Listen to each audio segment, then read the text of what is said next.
नमस्कार दोस्तों, आज एक और पारिवारिक कहानी में मैं आपका स्वागत करती हूँ। आज की कहानी है जब बेटे बहू ने माता पिता को भेजा वृद्धा आश्रम तो पोते ने कैसे सिखाया सबक। ऐसी तरक्की किस काम की जो बुढ़ापे में अपने माँ और पिताजी को बेसहारा बना दे। राजीव, तुझे बस अपनी कमाई और पैसों की पड़ी है, कभी जाकर संभाला भी है क्या? तेरे अम्मा और बाबूजी किस हालत में जी रहे हैं? हनीश ने समझाना चाहा। हनीश, तू मेरा दोस्त है तो बस दोस्त बनकर ही रह, मेरी ज़िंदगी में ज़्यादा दखलंदाजी मत कर। ये मेरी ज़िंदगी है, मैं कुछ भी करूं। अब वो लोग कैसे रहते हैं, क्या करते हैं, ये सब मुझे तुझसे जानने की ज़रूरत नहीं है। यहाँ इतना बड़ा अस्पताल है और इतने मरीज़ आते हैं, मुझे वहाँ जाने का समय ही नहीं मिलता है। एक दिन भी जाऊँगा तो मेरे हज़ारों रुपए का नुकसान हो जाएगा। पर तू मेरी हालत कभी नहीं समझेगा, लैपटॉप पर काम करते करते राजीव ने कहा। उन लोगों की जिद है, उन्हें वहीं रहना है, तो मैं अपना सब कुछ छोड़कर तो उनके पास नहीं जा सकता हूँ। मेरे खुद का ही इतना खर्चा है, उन्हें हर महीने कैसे पैसे भेज दूँ? हर मम्मी और पापा को यही तो चाहिए होता है कि बुढ़ापे में बेटा उन्हें कमाकर पैसे भेजता रहे। मैं वहाँ बार बार जाऊँगा तो तरक्की कैसे कर पाऊँगा? अरे पैसे की तो तू बात ही मत कर, इतना पैसा कमाता है, थोड़ा सा भेज नहीं सकता? ना तेरे पास थोड़ा समय है और ना ही पैसा। इकलौती औलाद है तो मिलने का तो मन करता ही होगा। इस बार तो तू दिवाली पर भी नहीं गया था। अपने बेटे और पोते से मिलने को तरस जाते हैं। हनीश ने अपनी बात खत्म की। राजीव को देखकर लग रहा था कि वो अपने काम में व्यस्त था और हनीश की बातें सुन के भी अनसुनी कर रहा था। हनीश गांव जाकर आया था और राजीव की अम्मा और बाबूजी से मिलकर आया था और वहाँ की सभी बातें उसे बता रहा था। राजीव अपने अम्मा और बाबूजी का इकलौता बेटा था, शुरू से ही बड़ा होशियार था, हर काम को लगन से करता था। बाबूजी को पूरा विश्वास था कि उनका बेटा बड़ा होकर उनकी खेती बाड़ी अच्छे से संभालेगा। जब राजीव बड़ा हुआ तो एक दिन उसे चोट लगी और बाबूजी उसे दिखाने गांव के ही डॉक्टर के पास में गए थे। पास में एक डॉक्टर था और वो बड़ा भाव खाता था और उसने बाबूजी से भी अच्छा पैसा वसूला, तब जाकर के राजीव का इलाज किया। आता जाता हर गांव वाला उन्हें नमस्कार कर रहा था। राजीव के मन में उसी दिन से डॉक्टर बनने की ललक जागी। उसने मालूम किया और डॉक्टर बनने के लिए प्रवेश परीक्षा दे दी।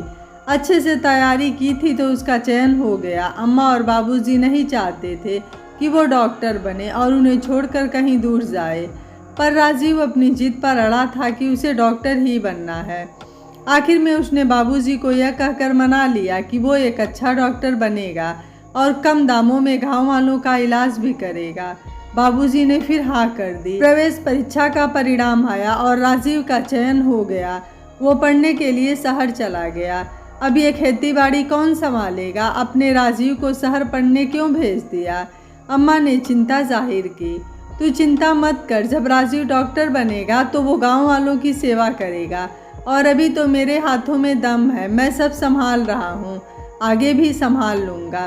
तू बस अपने बेटे को आशीर्वाद दे ताकि वो बहुत बड़ा डॉक्टर बन जाए। डॉक्टर की पढ़ाई तो काफ़ी महंगी होती है, इतना पैसा तो हमारे पास नहीं है, हम कैसे उसे पढ़ाएंगे? अम्मा ने फिर से चिंता जाहिर की। तू क्यों चिंता करती है, मैं हूँ ना, मैं सब संभाल लूँगा। अपनी ये ज़मीन गिरवी रख देंगे और जो पैसा मिलेगा उसे बैंक में जमा करा देंगे और हर महीने उसे भेजते रहेंगे। ज़मीन तो हमारी माँ है, मैं उसे गिरवी नहीं रखने दूंगी, अम्मा ने चीख कर कहा।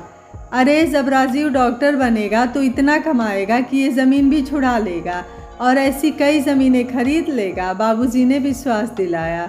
राजीव पढ़ाई के लिए आगे चला गया। उसने डॉक्टर की पढ़ाई पूरी की, उसमें ऊंची डिग्री ली और उसकी एक अच्छे अस्पताल में नौकरी लग गई। वहीं पर निशा से मिला और जल्दी से शादी कर ली। निशा भी डॉक्टर थी और वो भी गांव जाना पसंद नहीं करती थी। अम्मा बाबूजी इधर आते तो भी उसे अच्छा नहीं लगता था क्योंकि वो उनके स्टेटस से मैच नहीं करते थे। इसी वजह से अम्मा और बाबूजी राजीव के पास कम आते थे। उन्हें अपने ही घर में जैसे तैसे रहना अच्छा लगता था। ज़मीन गिरवी रखकर जो पैसा मिला था वो तो पूरा राजीव की पढ़ाई में लग गया।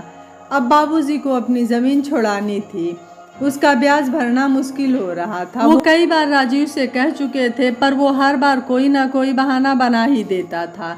अभी बाबूजी मेरी इतनी कमाई नहीं है, फिर आपको तो पता है कि बड़े शहरों के बड़े खर्चे होते हैं। मेरी भी शादी हो गई है, आप ज़मीन को भूल जाओ और कोई दूसरा काम देख लो। राजीव जवाब दिया, बेटा ये ज़मीन नहीं मेरी माँ है, इसे कैसे भूल जाऊँ। इसने मुझे और मेरे परिवार को पाला है और तू भी डॉक्टर इसी की वजह से बना है। ये ज़मीन ना होती तो हम तुझे पढ़ा नहीं पाते। तू कैसे भी करके इस ज़मीन को छुड़ा ले। बाबूजी की बातों का राजीव पर असर नहीं होता। वो तो शहरी चकाचौंध में खो गया था, अपने ही अम्मा बाबूजी के त्याग और तप को भूल गया था। निशा गांव जाना पसंद नहीं करती थी और ना ही अम्मा और बाबूजी को आने देती थी। निशा खुद भी डॉक्टर थी और उसे भी समय नहीं मिलता था। राजीव और निशा अपने डॉक्टर के जीवन और शहरी चकाचौंध में खो गए थे। निशा को बेटा हुआ और 2 महीने के बच्चे को वो क्रिच में छोड़ आती थी। अम्मा का मन जलता था, वो चाहती थी निशा के पास समय नहीं है तो हम कुछ दिनों के लिए वहाँ आ जाएं, पर निशा राजीव के अम्मा और बाबूजी को अपने घर में कदम नहीं रखने देती थी। कोई ना कोई बहाना बना देती थी। सुनो जी, अपने राजीव का बेटा अब बड़ा हो गया होगा, बड़ा मन करता है उससे मिलूं, उसके साथ खेलूं। बस 5 दिन का था छोटा सा, तभी को देखा है और अब तो महीने हो गए हैं। अम्मा याद करती थी, मैंने तो सोचा था अपना राजू यहीं गांव में अस्पताल खोलेगा और यहीं हमारे साथ रहेगा। बुढ़ापे में औलाद की सबसे ज़्यादा ज़रूरत होती है माता पिता को, पर इसी उम्र में औलाद शहरी चकाचौंध में अपने पालनहार को भुला देते हैं। अब मुझसे ज़मीन पर ज़्यादा खेती भी नहीं होती है, बूढ़ी हड्डियां जवाब देने लगी है। अब ये घर का सुनसान आंगन भी देखा नहीं जाता। काश राजीव यहाँ रहता तो उसकी संतान तो इस आंगन में शोर मचाती और चहल पहल सी लगी रहती। बाबूजी भी निराश से कहते। सही समय पर ब्याज न चुकाने से ज़मीन भी हाथ से चली गई और अम्मा बाबूजी मंदिर में मिलने वाले प्रसाद और भंडारे पर निर्भर रहने लगे। राजीव उनकी बसर, उनकी हालत देखकर उन्हें हर महीने पैसे भेजने लगा था और निशा उन्हें साथ रखने को तैयार नहीं थी। अब राजीव का बेटा निमिष बड़ा हो रहा था। उसने भी डॉक्टर बनने की इच्छा जताई और वो भी विदेश में पढ़ लिख कर डॉक्टर बन गया। इधर अपने शहर में बड़ा सा लोन लेकर राजीव ने एक बड़ा सा अस्पताल बनवा दिया ताकि निमिष उसे संभाल सके। निमिष विदेश से डॉक्टर बनकर लौटा तो राजीव ने बड़ी सी पार्टी दी और कहा कि अब ये अस्पताल निमिष संभाल लेगा। पर निमिष ने सबके सामने बोल दिया कि वो भारत में रहना ही नहीं चाहता है, वो तो वहीं विदेश में ही सेटल होना चाहता है। राजीव और निशा के पैरों से ज़मीन सरक गई। निमिष, तुम ये क्या कह रहे हो? हमने तो ये अस्पताल बनवाना तभी शुरू कर दिया था जब तुम पढ़ने गए थे। हमें लगा था हम तुम्हें सरप्राइज़ देंगे, पर तूने तो हमें इतना बड़ा सरप्राइज़ दे दिया। भारत में रहने में बुराई ही क्या है, सभी आधुनिक सुविधाएं यहाँ भी हैं। राजीव ने निमिष को समझाते हुए कहा, पापा ये मेरी ज़िंदगी है, इसे मैं अपने हिसाब से जीना चाहता हूँ और मुझे यहाँ नहीं रहना है। मैंने वहाँ लीजा से शादी कर ली है और वो भारत नहीं आना चाहती है। उसे यहाँ का पिछड़ापन और दकियानुसीपन जरा भी पसंद नहीं है और लीजा अभी माँ बनने वाली है। मैं यहाँ ज़्यादा रुक नहीं सकता हूँ, वहाँ जाकर लीजा को संभालना है और नौकरी भी करनी है। मुझे कल ही निकलना है। निमिष ने बिना किसी लाग लपेट के सीधे अपनी बात कह दी। राजीव और निशा सुन्न हो गए, उन्हें अपने कानों पर विश्वास नहीं हुआ। निशा की आंखें भर आई। निमिष, हम बुढ़ापे में अकेले कैसे रहेंगे?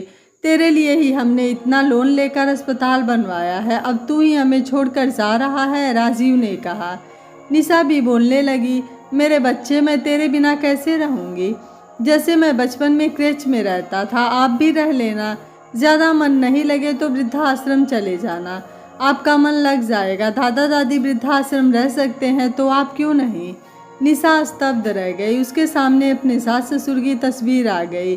अभी मानो कल की ही बात है जब अम्मा बाबूजी बीमार थे तो राजीव रिश्तेदारों के डर से उन्हें ले आया था ताकि उनका इलाज करवा सके, पर निशा उन्हें घर में रखने को तैयार नहीं थी। इसीलिए राजीव ने उन्हें अपने ही शहर के एक वृद्धाश्रम में भर्ती करवा दिया था ताकि रिश्तेदारों की बातें सुनने नहीं पड़े। निशा ने लंबी गहरी सांस ली और खुद को संयमित किया। आज वो अपने ही बेटे से नज़र नहीं मिला पा रही थी, जैसे निमिष के रूप में उसके बुरे कर्म उसे सजा दे रहे हों। उसने निमिष से फिर आगे कुछ नहीं कहा। और अपने कमरे में चली गई। राजीव को भी आज आत्मग्लानि महसूस हो रही थी। अपने किए गए कर्म और उसकी कही गई बातें उसे भी याद आने लगी। हनीश उसका दोस्त उसे याद आ रहा था, जो उसे समझाता था, पर उसने उससे भी दोस्ती नहीं रखी। निमिष अगले दिन वापस चला गया। उस दिन राजीव और निशा वृद्धा आश्रम गए। उन्हें सामने देखकर अम्मा बाबूजी के चेहरे खुशी से चमक गए। आज तो बहू भी आई है। ये देखकर अम्मा ने अपने हाथों के कंगन निशा को पहना दिए। निशा शर्म और आत्मग्लानि से जमीन में गड़ी जा रही थी। किस मुंह से और कैसे माफ़ी मांगे? कितने साल हो गए शादी को। उसने कभी अपने सास ससुर की परवाह नहीं की। आज जब उसका खुद का बेटा चला गया तो उसे अम्मा का दर्द महसूस हो रहा था। अम्मा की गोद में सिर रखकर बहुत रोई। उसने एक माँ होकर दूसरी माँ को अपने बच्चे से दूर रखा। राजीव के कान भरती रही, उसके दिल में भी जहर भर दिया। राजीव को अम्मा बाबूजी के पास जाने भी नहीं देती थी। पोते निमिष को भी बरसों दादी से दूर रखा। कितना बड़ा पाप किया था, कितनी पीड़ा दी थी। मातृत्व का असली मतलब उसे आज पता चला। उसने अपने बच्चे को अपनों से दूर रखा और फिर वही राजीव को भी मातृत्व की छाया से वंचित रखा। तभी तो सभी दर्द और पीड़ा उसे ब्याज समेत वापस मिल गए हैं। अम्मा बाबूजी की जर्जर हालत थी। अब उनकी भी उम्र हो चली थी। उन्हें राजीव और निशा घर ले आए। तभी कुछ देर बाद घंटी बजती है। सामने निमिष था। निशा के थके हारे चेहरे पर मुस्कान आ गई।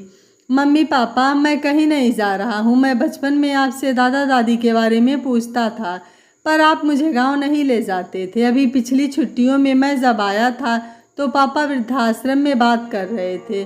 तब मुझे पता चला कि मेरे दादा दादी वहाँ रहते हैं। मेरा मन दर्द से भर गया। मैं आपको कैसे समझाता? मैं नाटक कर रहा था। मेरी कोई शादी नहीं हुई है, कोई बच्चा नहीं होने वाला है।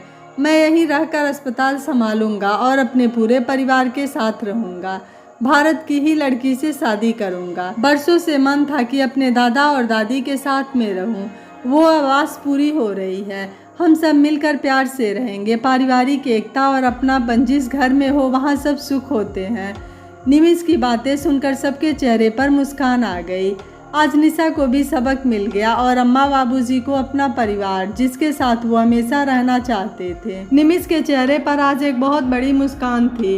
उसने अपनी समझदारी से अपने मम्मी पापा को सबक भी सिखा दिया और अपने बाबा दादी को उनकी जगह भी दिला दी। दोस्तों, परिवार बेटे बहू और उनके बच्चों से मिलकर ही बनता है। आजकल लोग बुजुर्गों को साथ नहीं रखना चाहते हैं, लेकिन वह यह भूल जाते हैं कि कल को यही स्थिति उनके सामने भी आएगी। उन्हें भी इसी दौर से गुजरना पड़ेगा। और हर बच्चे निमिष जैसा समझदार नहीं होते हैं, जो अपने माता पिता की भी कद्र करें और अपने बाबा दादी की भी। आपको निमिष का फैसला कैसा लगा? आप मुझे अपनी राय कमेंट बॉक्स में ज़रूर दीजिएगा। वीडियो पसंद आया है तो वीडियो को लाइक शेयर एंड चैनल को सब्सक्राइब कर लीजिएगा। Thank you for watching. मिलते हैं अगली कहानी में।